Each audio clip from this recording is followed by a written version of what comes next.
The backpack sat on my passenger seat like a loaded gun, and I had no idea that's exactly what it was. My mother's voice echoed in my head. "Don't open it. Just deliver it to your brother."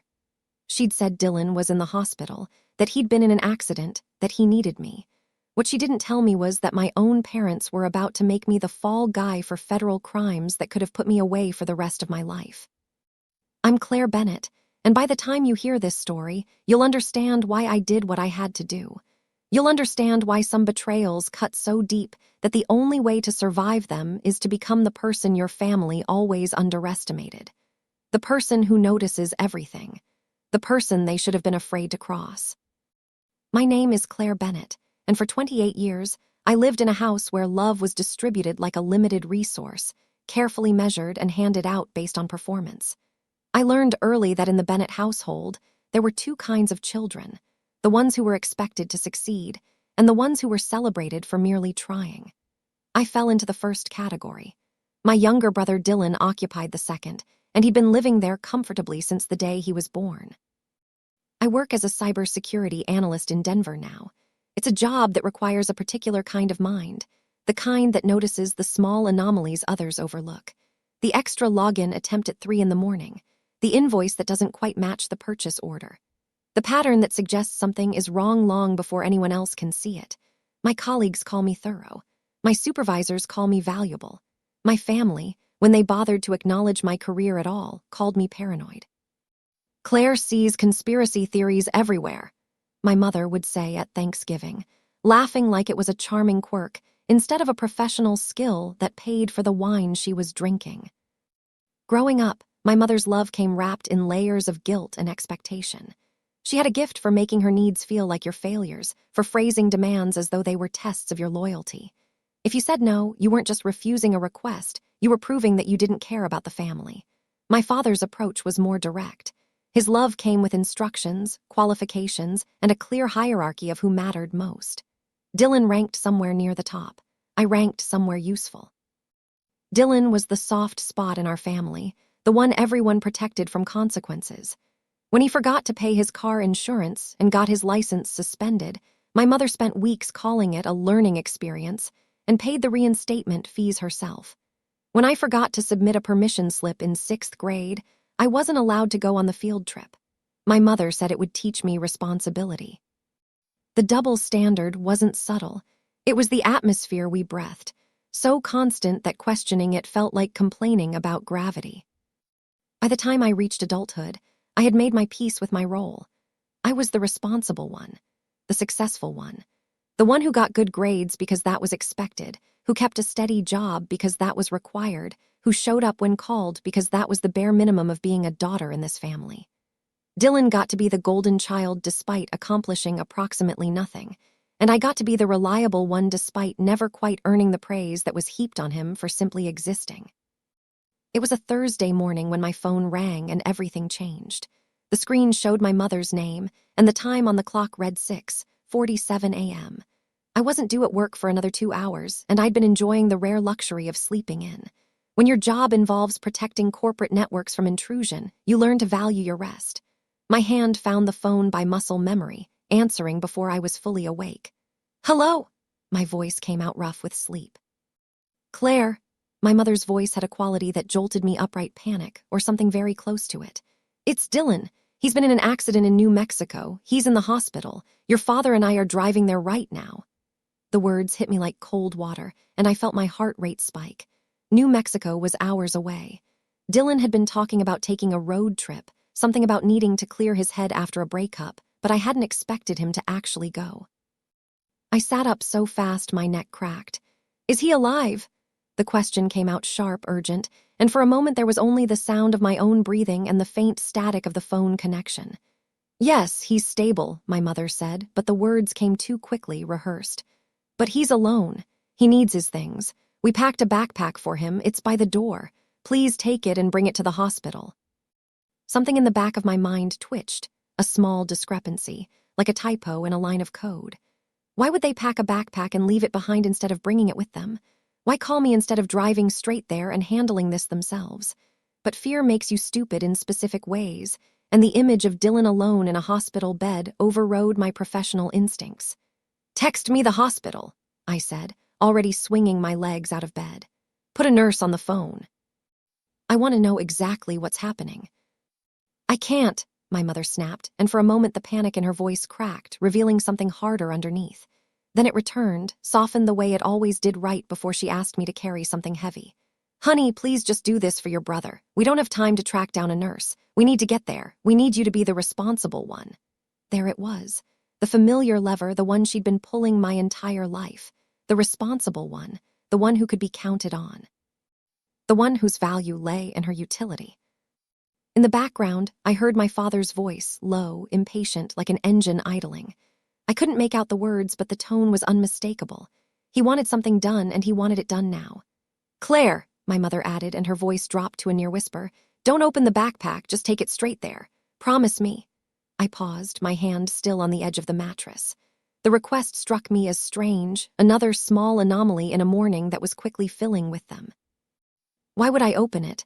I asked, keeping my voice neutral. A beat of silence, then a small, brittle laugh. Because you always have to check. You always have to know. Just this once, Claire, can you do what you're asked without questioning it? Can you just trust us?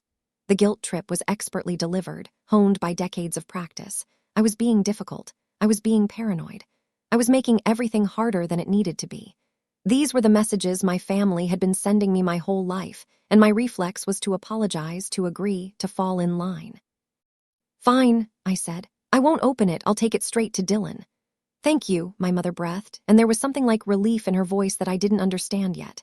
Text me when you're close. We'll meet you at the hospital. She hung up before I could ask anything else, which hospital, what had happened, how serious the accident actually was. The questions piled up in my mind like cars at a red light, but I shoved them aside. This was Dylan. This was my brother. Whatever else was going on, he needed help. I dressed quickly, jeans and a sweater and boots, my mind racing through logistics. The drive from Denver to the New Mexico border was roughly 5 hours, depending on which hospital he'd been taken to. I could do it in 4.5 if I pushed the speed limit, which I fully intended to do. I grabbed my keys, my wallet, my phone charger, and headed out the door into the gray light of early morning. The air was cold, the kind of cold that seeps through your clothes and settles into your bones. I didn't notice. My focus was already narrowing to the task ahead. The drive to my parents' house took 20 minutes through streets that were just beginning to fill with commuters. I knew the route by heart. I'd grown up in that house, walked those sidewalks, memorized every crack in the sidewalk and every neighbor's decorating choices. The Bennett home was a 2-story colonial in a neighborhood where everyone kept their lawns manicured and their opinions to themselves.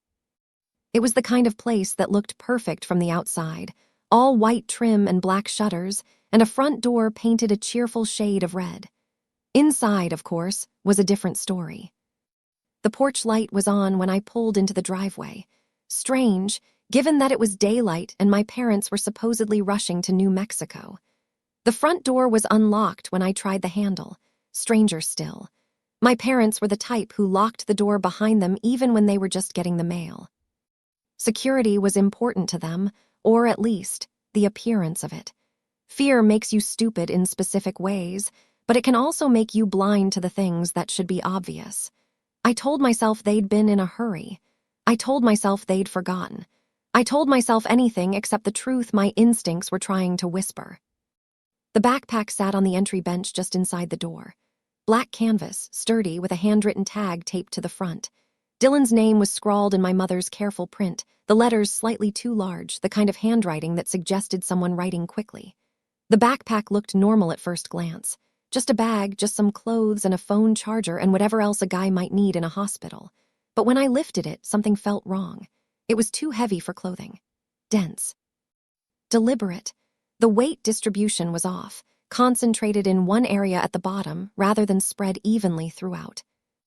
My phone buzzed in my pocket, a text from my mother. Please hurry, he's asking for you. I stared at the words, feeling them land like a hook under my ribs. Dylan was asking for me. Dylan, who rarely asked for anything unless it came with an excuse or a complaint attached. Dylan, who had spent our entire childhood treating me like a second mother and a third wheel simultaneously. The idea of him lying in a hospital bed, asking for his sister, was enough to push aside the small voice in my head that was still whispering warnings. I carried the backpack to my car, feeling its strange weight shift with every step. I placed it carefully on the passenger seat, adjusting it so it wouldn't slide during the drive. The zipper glinted in the morning light, and I thought about my mother's instruction. Don't open it. Why would she say that? Why would she even consider that I might? Unless there was something inside she didn't want me to see. The thought flickered and died almost as quickly as it appeared. This was my family. Whatever else was true, that was true. They might be manipulative. They might be unfair. But they wouldn't hurt me. They wouldn't put me in danger. Would they? I started driving south, watching the Denver skyline recede in my rearview mirror. The radio played something forgettable background noise for the spinning thoughts in my head. Dylan in an accident. Dylan in the hospital. Dylan asking for me. The narrative was dramatic enough to crowd out the inconsistencies, at least for a while. I focused on the road, on the route, on the practical details of getting from here to there. That was my strength, after all. Practicality. Reliability. The ability to execute a plan while everyone else was panicking. An hour into the drive, still in Colorado, I called the hospital number my mother had texted me. It was a reasonable thing to do, get an update on Dylan's condition, let the nursing staff know I was coming, establish myself as family. The phone rang 3 times before an automated menu picked up. Thank you for calling Covenant Medical Center. If this is a medical emergency, please hang up and dial 911. For patient information, press 1. I pressed 1, my fingers tight on the steering wheel. Please enter the patient's last name, followed by the pound sign. I typed Bennett, waited, listened to the electronic clicks.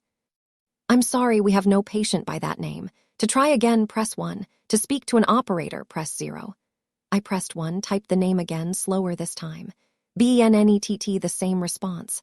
No patient found. A cold feeling started to spread through my chest, a frost that had nothing to do with the November air outside.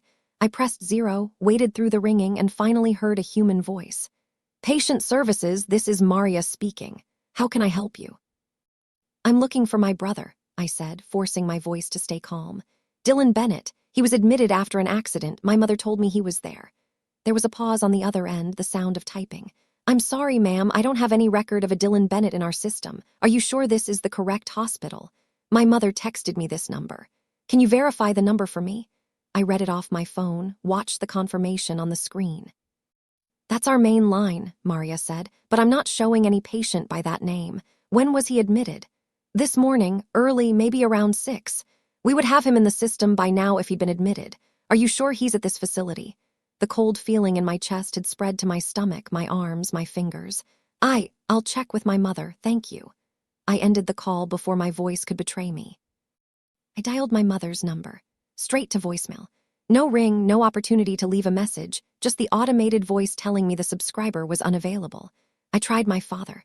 The call rang through once, twice, 3 times, then clicked off without going to voicemail at all. Someone had declined the call. Someone had seen my name on their screen and chosen not to answer.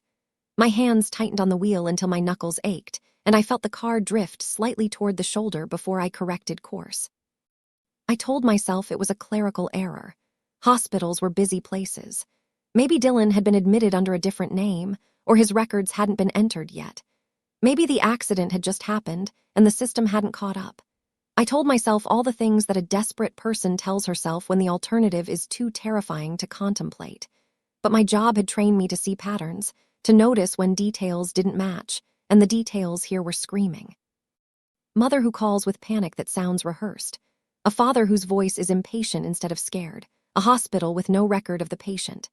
Parents who won't answer their phones. A backpack that's too heavy and comes with explicit instructions not to open it. When details don't match, someone wants you looking the wrong way. And the only detail my mother had cared about was that backpack staying closed. Not my safety, not my questions, not the enormous favor she was asking, just the zipper staying shut. I drove another 30 miles in a fog of mounting dread. The landscape scrolled past my windows, brown fields, distant mountains, the occasional gas station or truck stop. I was approaching the Colorado-New Mexico border now, and the gas gauge was dipping toward empty. I told myself I needed to stop anyway. I told myself it was practical, necessary, the responsible thing to do. But underneath, the practical reasoning was a darker truth. I couldn't drive another mile without knowing what was in that bag.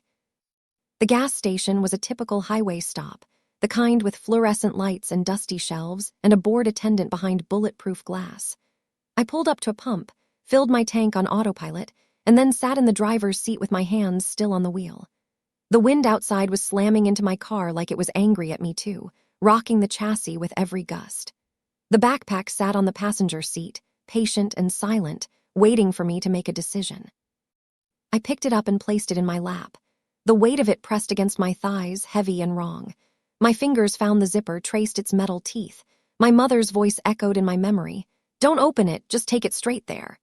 If I opened it, I would be crossing a line. I would be admitting that I didn't trust my own parents. I would be the paranoid daughter, the suspicious one, the person who couldn't simply follow instructions. But if I didn't open it, I would be driving blind, carrying something I didn't understand toward a destination that might not exist. "Just clothes," I whispered to myself. "It's just clothes." I pulled the zipper. On top was a folded sweatshirt, gray and soft, one of Dylan's favorites. Relief flashed through me, quick and stupid. I'd been worried over nothing. My paranoia had gotten the best of me. I reached in to move the sweatshirt aside, expecting to find more clothes underneath, maybe some toiletries, a phone charger, a get-well card. Instead, my fingers brushed something cold and hard, something metal, something that didn't belong in any hospital care package I'd ever seen. I lifted the sweatshirt away, and the air left my lungs. The object sitting at the bottom of the backpack was like nothing I'd ever seen outside of movies. Rectangular, metal, about the size of a shoebox, with bundled wires emerging from one end and a small indicator light blinking in a slow, deliberate rhythm. Red. On, off, on, off. It wasn't a toy. It wasn't a phone charger. It wasn't anything that belonged in a backpack meant for a hospital patient. It looked built for one purpose, and that purpose wasn't innocent. I didn't touch it again. My hand jerked back as though the object had burned me, and I felt my heart slamming against my ribs hard enough to hurt. I zipped the backpack closed with shaking fingers, handling it now like it was radioactive, like one wrong move might trigger something catastrophic. My brain ran scenarios the way it always does when I'm scared, a survival mechanism, a way of preparing for every possible outcome. Traffic stop, search, handcuffs, my face on the news under words like suspect and terrorist and federal investigation. I saw my life breaking apart in public. I saw my career dissolving, my reputation shattering, my future collapsing into a single defining moment, the day Claire Bennett was caught carrying something she couldn't explain. And then I saw my parents' faces. The panic that had sounded rehearsed, the impatience that had nothing to do with worry, the instruction not to open the backpack, the hospital that had no record of Dylan, the calls that went unanswered. The pieces fell into place, with a horrible, sickening clarity. They had set me up. The thought was too large to hold, too monstrous to accept. These were my parents. These were the people who had raised me, fed me, sent me to school, watched me graduate. They were flawed, yes. They were unfair, certainly. But this was something else entirely. This was criminal. This was a betrayal so deep it felt like a physical wound, like someone had reached inside my chest and pulled out everything I thought I knew about my own life. I drove to the nearest police station because I needed authority between me and whatever my parents had just handed me. I needed someone else to see what I'd seen, to confirm that I wasn't paranoid, that the danger was real.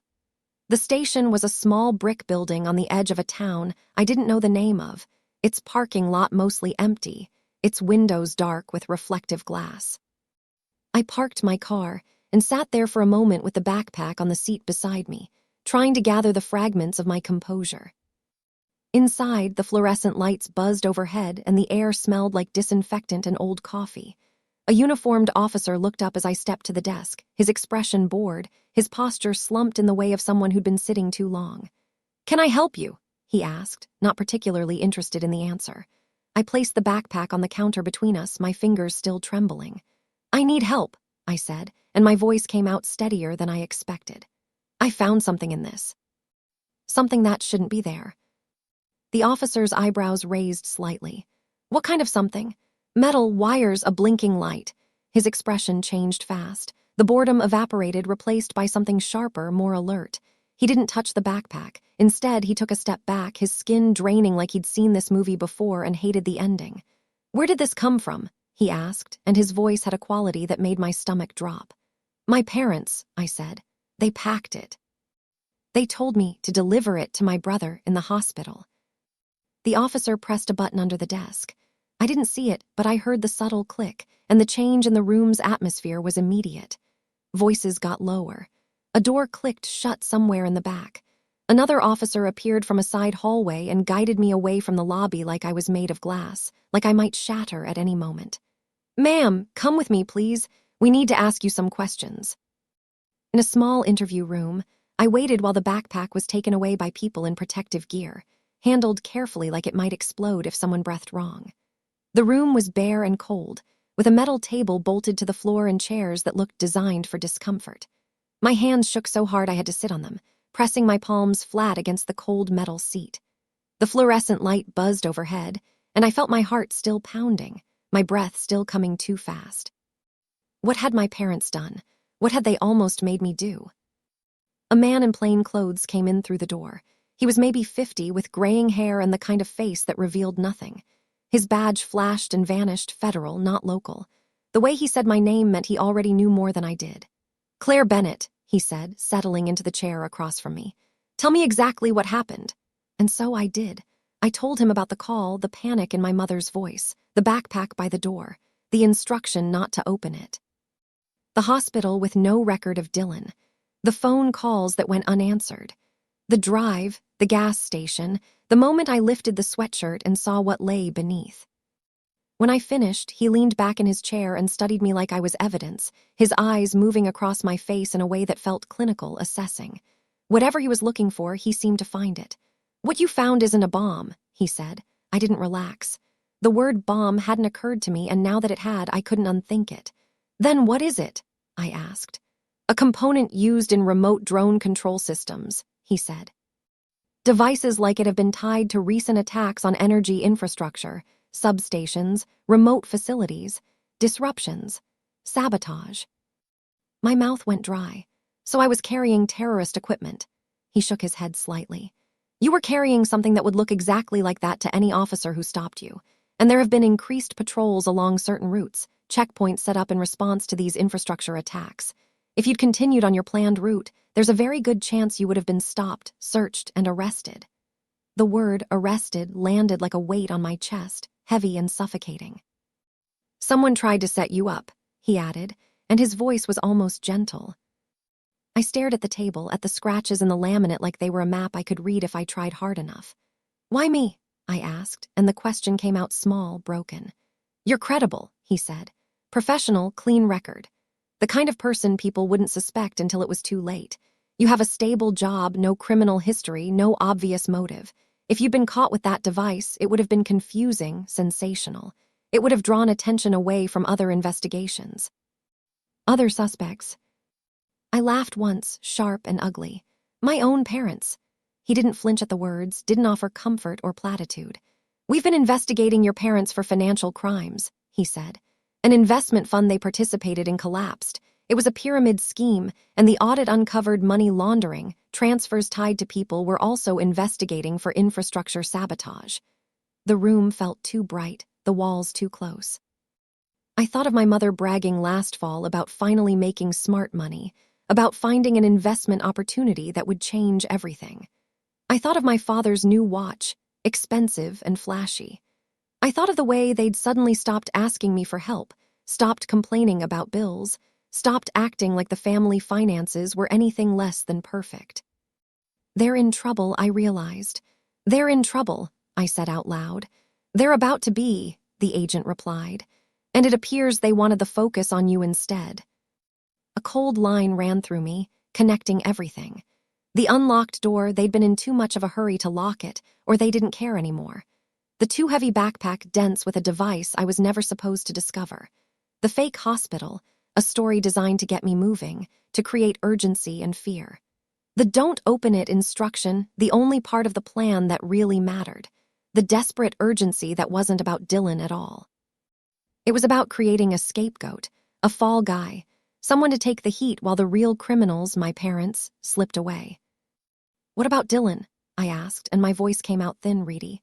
"We contacted him," the agent said. My head jerked up. "He's alive, he's fine," the agent continued. "He's in Denver. He went to work today like normal. He had no idea any of this was happening." I sat back in the chair, stunned. Relief came first. Dylan was okay. Dylan was safe. Dylan wasn't lying broken in a hospital bed somewhere. Then rage so clean and sharp it felt like clarity. "They used him," I whispered. "They used his name to pull me in."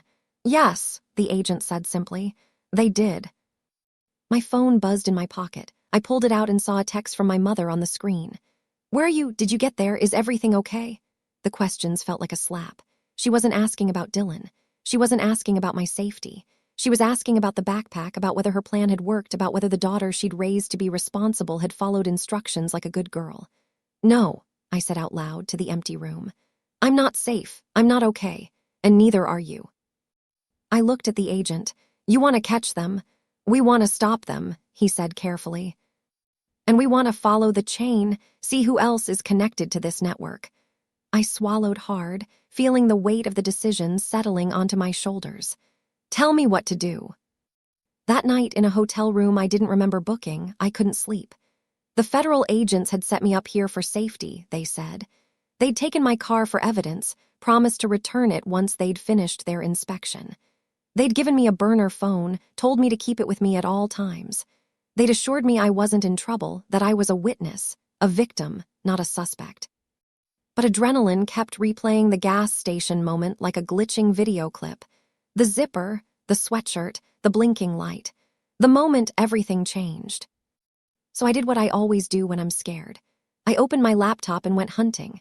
Not for comfort, not for distraction, for proof. My parents weren't careful online. They'd always treated the internet like a mailbox, drop things in, walk away, assume no one was looking. But high-yield investment funds leave trails. So do panic withdrawals. So do the kind of people who promise returns that sound like magic but deliver nothing but smoke. By 2 a.m., I had pulled up their old emails from family threads I'd been CC'd on over the years. The opportunity. The glossy PDF brochure with charts that looked impressive to anyone who didn't know how to read them. The calendar invite labeled investor call. I cross-checked domain registrations, payment processors, the names of the people supposedly running the fund. The same names kept surfacing like fingerprints at a crime scene. A shell company here, a consulting LLC there. Money flowing in circles until it didn't look like money anymore, until it looked like something else entirely. When the agent came back in the morning, I slid my laptop across the table to him. "I'm not guessing," I said. "This is where they put it. This is who they dealt with. This is how they got connected to people who build drone components and blow up power stations." He stared at the screen, then at me. "You did this overnight?" I shrugged, my throat tight. "You said someone tried to set me up. I'm just showing you the hands that tied the rope." He didn't praise me. He didn't comfort me. He simply nodded once, a small movement that carried more weight than any compliment could have. It was a nod of recognition, of acknowledgement. He had decided I was an ally, not a liability. A partner, not a victim. That nod meant more to me than any apology my parents had ever offered. That afternoon, my mother called again. I answered on speaker with an agent listening, my mouth tasting like metal. "Claire," she snapped, skipping any pretense of fake concern. "Where are you? The hospital is asking questions. They need the things." "What hospital?" I asked, letting my voice wobble. "I can't even find Dylan in the system. I'm scared, Mom. Something's wrong." Silence, sharp, dangerous. Then my father's voice cut in, low and mean. "Stop being clever, Claire." "I'm not being clever," I said. "I'm being scared. I don't understand what's happening." My mother jumped back in, her voice shifting to sweetness so artificial it curdled. "Honey, don't do this now. Just bring the backpack. If you love your brother, you'll stop making everything about you." There it was. The old lever, the one they'd been pulling my entire life. My job was to serve the family. My feelings were inconvenient. My questions were selfish. My needs were secondary to everyone else's. I swallowed hard and played the part. "I'm coming," I whispered. I'm shaking. I'm scared." "Good," my father said, and I could hear the satisfaction in his voice. "Then do what you're told." The call ended, and the agent beside me exhaled slowly. "That," he murmured, "was not the voice of parents worried about their son." "No," I said. "That was the voice of people worried about their alibi." Day 2 was pretending. The agents explained the plan in careful detail. My parents needed to believe their bait still worked, that I was still the compliant daughter who would deliver what they needed without asking too many questions. They needed to believe this so they would show themselves, so they would make contact, so the trap could spring in the other direction. I would call my mother and say I was close. We'd meet where they told me to meet, a hospital parking lot in New Mexico, the same location they'd originally named. They'd come to retrieve the backpack, probably to handle it themselves before I could be searched, to move the evidence somewhere else. And they'd try to spin a story that made me the villain, the unstable daughter, the paranoid one, the person who couldn't be trusted. I called my mother with an actor's calm I didn't know I possessed. "Mom," I said, letting my breath shake, "I'm almost there, about an hour out." Her relief came too fast, too complete. "Good, you have the backpack." "Yes," I said, "it's in the car." "Don't talk to anyone," she snapped. Then, catching herself, she softened. "Just meet us, please, you're all we have. All we have." Another key phrase, another chain. I agreed, making my voice small and compliant. And the moment the call ended, my hands were steady. Not because I wasn't scared, because I finally understood the rules of this game. Day 3. The hospital parking lot was bright with afternoon sun, the kind of light that makes everything look sharper than it should.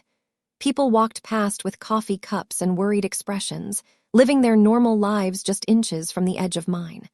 I parked where the agents told me to park, in a spot with clear sightlines and multiple exits. The backpack wasn't with me anymore, the real one anyway. The device had been removed, replaced with a decoy. Identical weight, identical shape, harmless contents. The point wasn't the device now. The point was my parents. The point was watching them hang themselves with their own rope. Their car pulled in from the far entrance. My father was driving, his posture rigid behind the wheel. My mother's head turned constantly, scanning the lot, checking for threats. They didn't look like parents rushing to their injured son's bedside. They looked like criminals meeting a contact. They parked 2 spaces away and got out fast, their movements coordinated in a way that suggested they'd rehearsed this. My mother crossed the distance like she was running to a dying child, but her eyes went straight to the passenger seat, to the backpack sitting there. "You have it," she breathed, and the relief in her voice was for the bag, not for me. I lifted the backpack slightly. "Yes." My dad stepped closer, his jaw tight. "You didn't open it." It wasn't a question. It was a demand disguised as one, a test of my compliance. I forced my voice to tremble. "No, you told me not to." My mother exhaled in relief so intense it made me sick to my stomach. "Good girl." The words hit me like a physical blow. Good girl. That's what I'd been my entire life. The good girl, the responsible one, the child who followed instructions and asked for nothing. And this was what it had earned me. A backpack full of evidence. A setup designed to destroy me. Parents who looked at me and saw nothing but a useful tool. I stared at her. "Where is Dylan?" Her face flickered just for a moment. "Inside, tests, no visitors, he's fine." My dad reached for the backpack. "Give it to me." I didn't let go immediately. "If he's hurt, why are you asking about this first?" My mother's smile tightened into something sharp and ugly. "Because we don't have time for your questions, Claire, don't be difficult." My dad's voice dropped cold. "Hand it over." And there it was again. Control, not care. Demand, not concern. The true face of the people who had raised me, revealed at last in a hospital parking lot under the bright New Mexico sun. I took a breath. "He wasn't in the hospital system," I said softly. "I checked." My mother froze. My dad's eyes narrowed. "Claire," my mother hissed. "Stop." "You lied," I said. The words felt like stepping off a cliff, like falling into open air. "He wasn't in an accident. He's not here." My mother's gaze darted across the lot, searching for exits, for escape routes. My dad's hand hovered over the backpack like he could still grab it and run, like the plan wasn't already falling apart around them. Then the agents moved. They appeared from cars, from pillars, from the edges of the lot, like the world had finally decided to balance itself. "Ma'am, sir," an agent called out. "Federal agents, step away from the vehicle." My mother made a sound that wasn't language, a scream, a gasp, a denial all wrapped together. "What is this, Claire?" My dad didn't speak. His face drained, the control leaking out of him like air from a punctured tire. My mother's voice rose, bright and furious, loud enough to pull eyes from every corner of the lot. "This is insane." "We didn't do anything. We were trying to protect the family." The sentence hit the air like a prayer and a threat, a desperate plea from someone who had just realized there was no one left to believe her. I looked at her and felt my voice sharpen into something clean and cold. "You tried to destroy it." She stared at me like I'd slapped her. After everything, she still couldn't see it. She still couldn't understand what she'd done. An agent turned her gently but firmly, pulling her arms behind her back. The handcuffs clicked into place with a sound that echoed across the parking lot. My mom jerked and twisted, still performing for an audience that no longer existed. My dad finally spoke, his voice low and bitter. "You think you're so smart." I didn't smile. "I think I'm done." As they led them away, my mom twisted her head toward me, her eyes wild and desperate. "I did it for you, too. Do you know what happens if they take everything? We'd all be ruined. You would have lost everything, too." I watched her disappear into the backseat of a federal vehicle, watched the car pull away, watched the parking lot return to its normal noise and movement. And I realized something quiet and brutal in the silence of my own heart. She truly believed it. She truly believed that my life was an acceptable expense, a sacrifice worth making to preserve her own comfort. That was the depth of her love. That was the measure of her care. Later that night in the same hotel room, I called Dylan. He answered on the second ring, his voice irritated. "What's going on? Mom's not answering. Dad's phone goes straight to voicemail. Are they okay?" I closed my eyes and felt the exhaustion of 3 days without sleep pressing down on me. "You weren't in an accident," I said, a pause. "No," he said slowly. "I'm fine. I'm at work. Why?" "Because they said you were," I replied. "They used your name. They told me you were in the hospital, that you needed me to bring you supplies." His voice sharpened.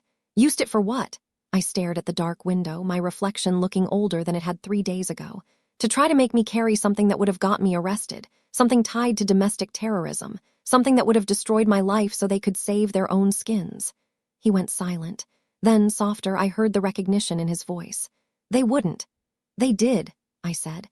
"And if I hadn't opened the backpack, if I hadn't checked, they would have succeeded."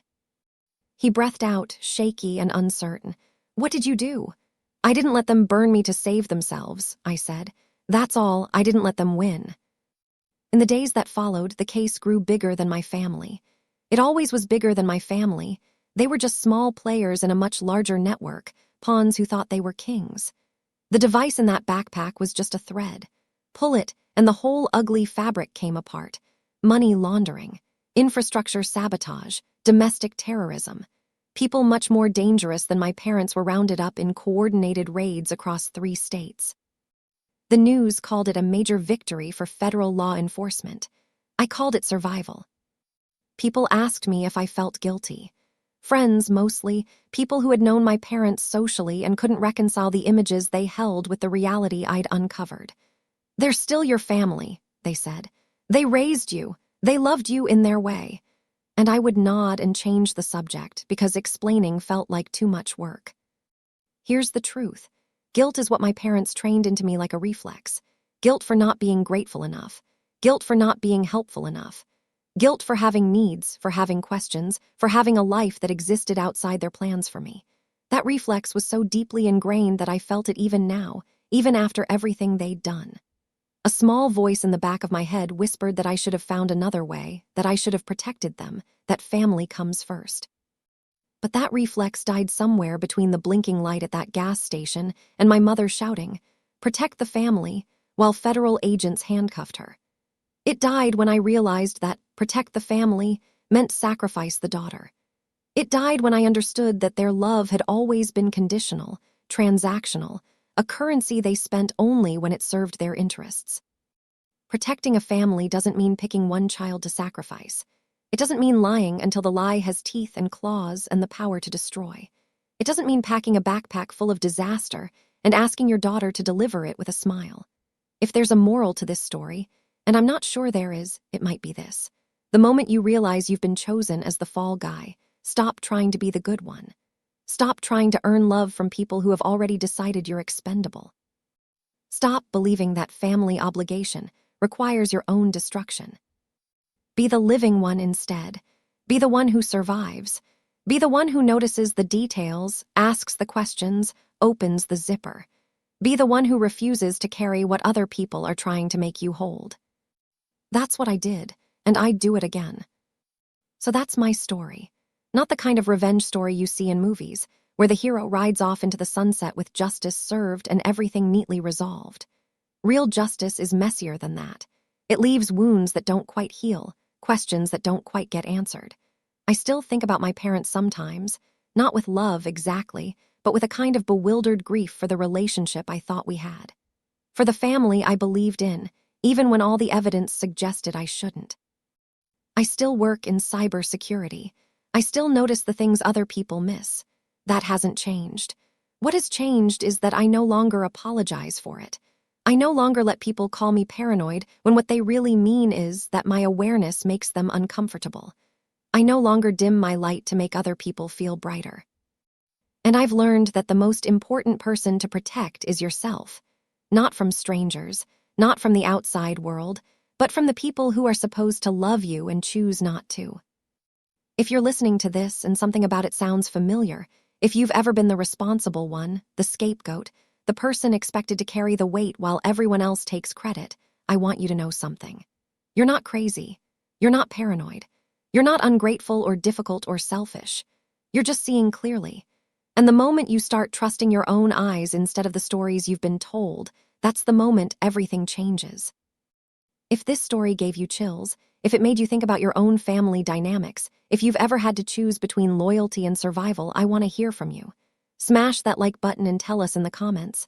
What would you have done if you'd found that backpack? Have you ever had to protect yourself from the people who were supposed to protect you? And of course, subscribe for more stories like this.